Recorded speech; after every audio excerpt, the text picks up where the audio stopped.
All right, so in this video, we're going to talk about the lab that we did regarding photosynthesis with these spinach leaves and the little disc that we put in the water. We tested outside in the sunlight.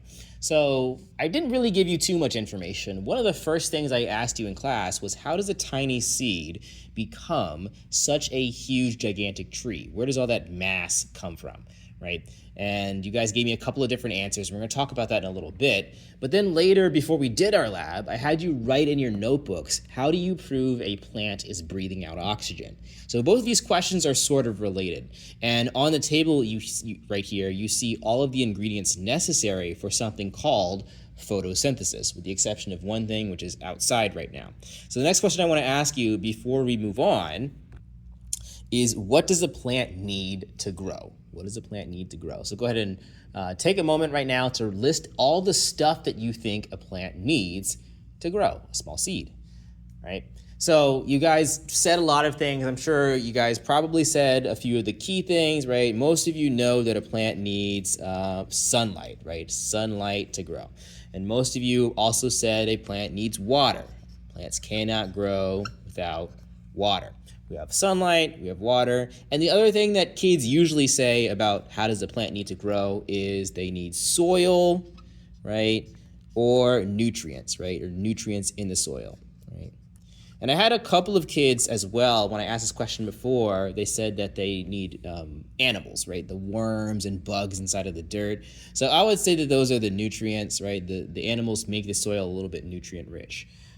Now, one of the things that kids typically miss or don't really think about that plants also definitely need to grow and survive and eat, really, is something called carbon dioxide, CO2, right? Carbon dioxide. That's the gas that plants need to breathe. Just like we as humans need oxygen, plants need carbon dioxide. And I'm sure that you guys know that trees and other plants are the producers of what we need, oxygen. Plants make oxygen, and we, on the other hand, breathe out what plants need. We breathe out carbon dioxide, and there's a few other ways that plants get carbon dioxide too. So let's continue on with the experiment. I'm going to do the experiment and talk about some things along the way, just in case you guys didn't have a chance to see it yourself. A lot of you did already, but the first thing that we did in this experiment was we took this spinach leaf and we punched holes in and around the leaf. You guys were supposed to get about 10 spinach leaf holes out there, and one of the things I said to do is I said avoid the stem, right? This stem piece is a little bit different. It's going to be too dense, and it's going to stay sunken. It's not going to float in the long run. So I went ahead and I pre-cut some of these dots already. So what we're going to do next is we're going to take our oral syringe, our little plunger here. We're going to open it up, and then this is the next step that you guys did. I'm going to sort of speed this up. We put at least 10 discs inside of this oral syringe. So let me go ahead and speed that up and do that right now.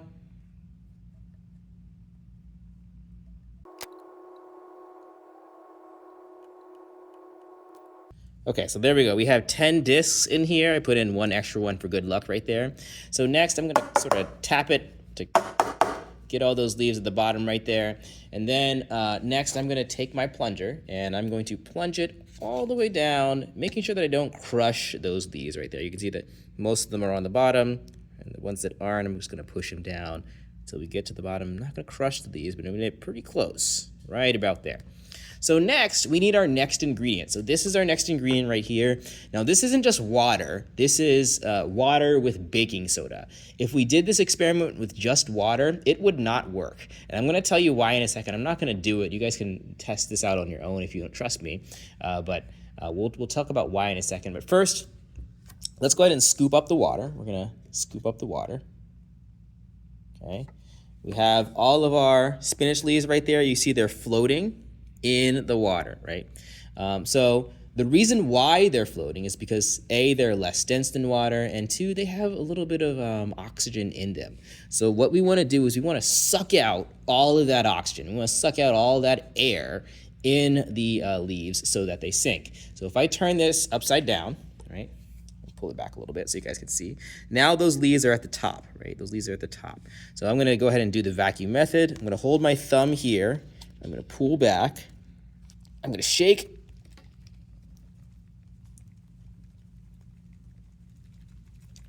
about 5 seconds, and then I'm going to release, and then I'm gonna do the same thing. I'm gonna keep doing that until my leaves sink. Right, I see a couple of leaves kind of sinking there, but I'm gonna keep doing it. So we might do some video magic and speed this up, but I'm gonna do about maybe 5 or 6 more times.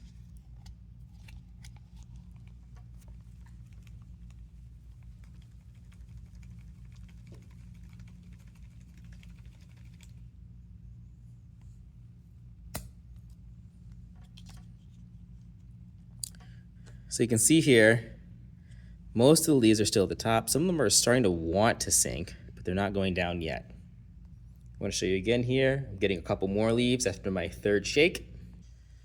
Okay, so you can see that most of my leaves are sunken now. A few of them are still floating around, but I've shaken it about 10 times. So we're gonna focus on the ones that are sinkers right now. So we're gonna go ahead and do the next step, which is pour the liquid back into my container, right? Just like this. Try to do this a little quickly. All right, there we go. And as you can see that the majority of them are kind of sinking down to the bottom. We can give a couple of them a little poke here. And we're gonna just focus on those ones that are on the bottom, right? We're not gonna focus on the ones that are at the top too much. So next I'm gonna bring this outside, right? So this is the next step. First of all, I wanted to say, I don't know if I mentioned, but the carbon dioxide is provided from the baking soda. So that's necessary for photosynthesis. And now the next step is we're gonna bring this outside and we're gonna see what happens with it. All right, so from here, we're gonna do a time lapse and see how long it takes for these discs to go back up with the addition of the final ingredient of photosynthesis, which is sunlight, okay? So I'm gonna go ahead and put this on time lapse and we'll see. All right, so I had to kind of speed it up there, but as you can see, when I went outside, I put my sunken discs in the sunlight. I waited about 15 minutes, and all of my discs did indeed float to the top.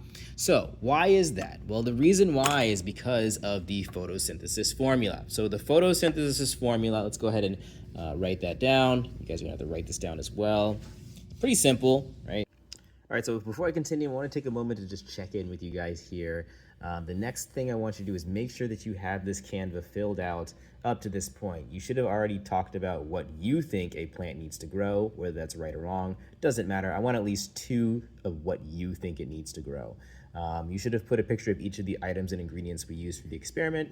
That includes the plunger, the hole puncher, the spinach leaf, everything that we used in the experiment. Don't forget the chemicals like the baking soda, the water, the sunlight, all that stuff. And then down here, I want you to write the photosynthesis formula that I'm about to talk about in the video. So if you can pause it, all the things plus this equals this, right? I want you to write that formula there. And if you can, also underneath the written version, put some pictures of each of the things in the formula as well. And the very last thing I want you to do is 2 things actually. I want you to write the exact same formula on your desk with your whiteboard marker. This is just my way of seeing if you're actually watching the video and reviewing and paying attention. So write the formula on your desk with a whiteboard marker. And on top of that, just to see if you're extra paying attention, I want you to draw a SpongeBob SquarePants character next to that formula, just so I can walk around and check and make sure that everyone's doing this properly. And then keep watching the video for the next couple of steps. How plants eat, right? So plants need 3 things to make food, right? They need sunlight, which is what we did the last step, right? They need water, right? Sunlight plus water, right? Sunlight plus water. Sorry, my marker's not working here. And then we also added one other ingredient, which is carbon dioxide, CO2. CO2, right? Sunlight plus water plus carbon dioxide. Now, what's that gonna give us? That's gonna create 2 things for the plant. One is it's gonna create sugar, right? Sugar, also known as food, right? It's what the plant eats to survive, to grow, to have energy, to be alive, right? So that sugar is the plant's food. But it's also gonna produce waste, just like we produce waste when we eat or drink any type of food or liquid. We get the energy out of the food or liquid, and then we have some leftover stuff that we usually put in the toilet, right? So the toilet stuff for a plant is sugar, and their waste is actually oxygen, right? O2. We're going to say O2 for oxygen, right? So this is the formula for photosynthesis, right? We combined all three of these things. If we had time and if you did the experiment again, we could do the experiment under different conditions, right? We could just do something else that wasn't water. We could take out the baking soda, right? If you just used regular tap water and did not put the baking soda in, that water does not have carbon dioxide in it. Therefore, the discs will never rise to the top because they can't do photosynthesis, right?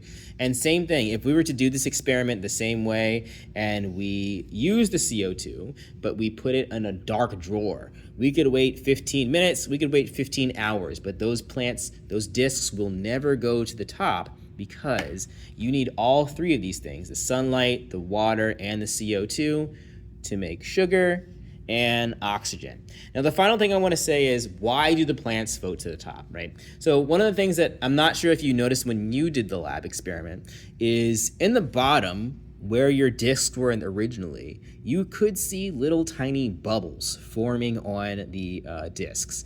Those bubbles, that is the waste. That's a bubble of oxygen. So you just created fresh oxygen for yourself to breathe with those bubbles right there. And the oxygen, I'm sure you guys know, if you take a balloon and you fill it with oxygen and you put that oxygen underwater, what's that balloon gonna do? It's gonna float all the way to the top really, really fast because oxygen is very, very buoyant, right? So that's why the discs end up floating. You take all the air out to begin with, photosynthesis happens, and then air goes in to the plant through the photosynthesis. The plant creates its own oxygen, air, and because it's creating that oxygen, it's going to use that oxygen to float back to the top, right? So that's our concept of photosynthesis right there. We showed you guys what plants need to survive: sunlight, water, and oxygen, right? And that's how they make their food, right? We asked about that question, how do plants get bigger? Well, that part's going to be the sugar. Oxygen's not going to make them bigger. Oxygen is just waste. Plants don't want this, right? They take all this stuff, part of that CO2, it's going to take the carbon out, and it's going to give back oxygen from there, right? And we can talk more about that, the fact that, you know, plants are mostly carbon-based life forms. Why do trees burn so much? Because of that carbon, right? So lots to unpack there, but that gives you an introduction of what photosynthesis is. So the main thing that we want to remember is this formula, and I'll write this a little bit neater on the screen for you. Sunlight plus water plus the baking soda that you put in here, that CO2, is going to give us sugar for the plant to eat and oxygen, which is going to be the waste product of the plant. That's your introduction to photosynthesis. Okay, so the very last thing I need you guys to do, you have learned how photosynthesis works a little bit. I want you to make sure you put your pencil or your marker cap on the space that says good to go on your desk. If you're stuck at any point, put it on stuck, and I'll know to come over to help you out. And with the remainder of the time, you can spend time doing other classwork, doing iReady, or you can ask me if you can play games or something else in your Chromebook if you're finished properly.